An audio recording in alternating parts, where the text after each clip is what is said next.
Micic is returning to 133 pounds.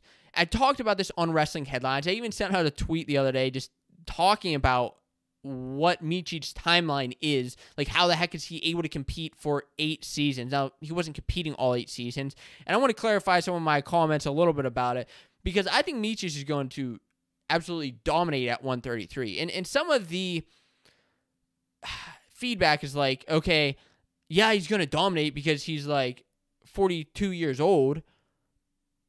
And truthfully, he graduated the same year as I did. He graduated high school the same year I did, 2014. So I think he's like 25, going to be turning 26 this year. This has happened with other guys. Like, other guys have competed for or been in college for this long and competed because they've been on like Mormon trips or other gray shirts, things like along that scenario.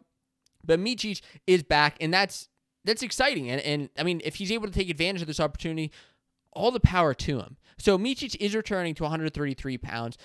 And let's take a look at Micic's timeline, which I actually have a full article about this on FancoWrestling.com if you're interested in checking that out. But as far as Micic and his eligibility over the last 8 years, I mean, he had a redshirt year. He took an Olympic red shirt in 2016. He took another Olympic red shirt in 2020. And then last year was the free year that all the NCAA athletes had the free year. So he's only competed for 3 seasons, even though he is very, very old. He has only competed for 3 seasons. But he is going to absolutely dominate 133.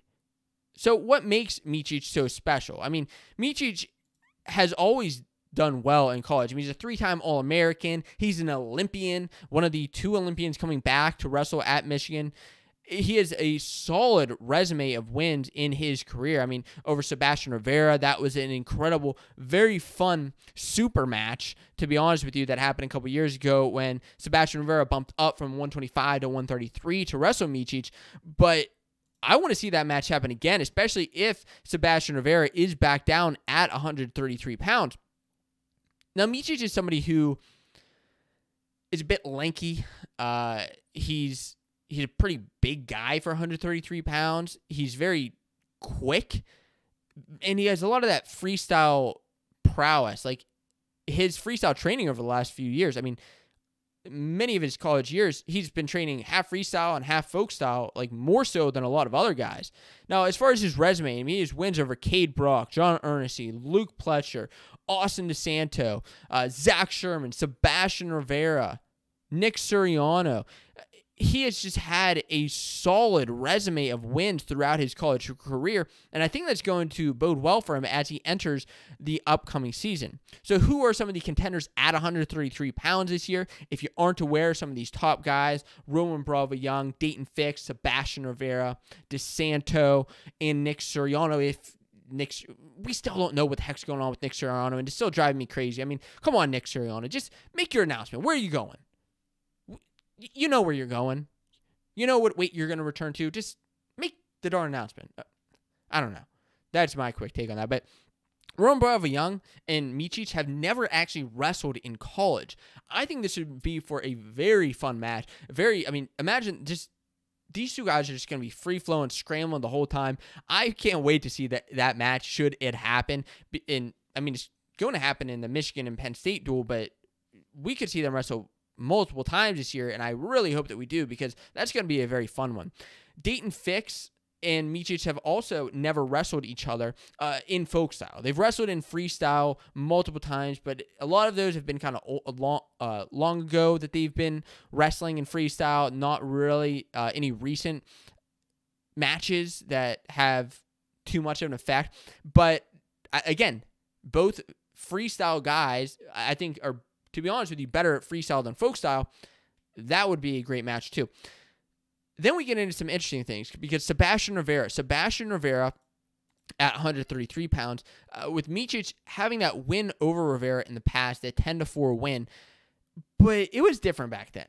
It was a super match, as I said, when Rivera bumped up. He was at Northwestern, bumped up just for fun to wrestle Micic. He put it all on the line. He said, what do I have to lose? He was undefeated, and he ended up wrestling Micic, ended up losing to him. Gave him a match, but he just wasn't big enough.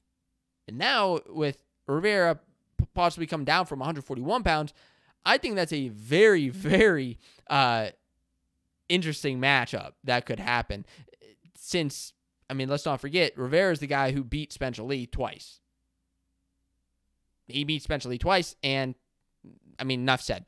Austin DeSanto and Micic have wrestled. They have had quite the history between those two. Micic has won twice over him, one by decision, one by a major. He's also lost to him by a major decision as well, when DeSanto just put a takedown clinic on him. They wrestled, it was at some tournament. Was it Cliff Keen maybe, or Midlands? But anyways, DeSanto just put a takedown clinic on Micic. He just kept taking fire him in the back, fire him in the back, fire him in the back. I just rewatched that match just to see like what DeSanto did. And that was even when he was wrestling at Drexel, not at Iowa. I mean, DeSanto just has that energy, and I think that's still quite a fun matchup. As far as like Micic now, like let's talk about Micic. Is he going to wreck the field at 133? I think he's going to do very well. I don't necessarily think that any of these top guys he's going to wreck or destroy. I think we're going to have some very fun, very high scoring, very scrambly matches between them. He should probably be ranked right now at like number 3, behind RBY, behind Fix. He has already his wins over number 11 Paetzel of Lehigh, number 5 Corbin Myers of Virginia Tech, and number 4 DeSanto. He has a win over him as well. So I think Micic, is he going to wreck the field?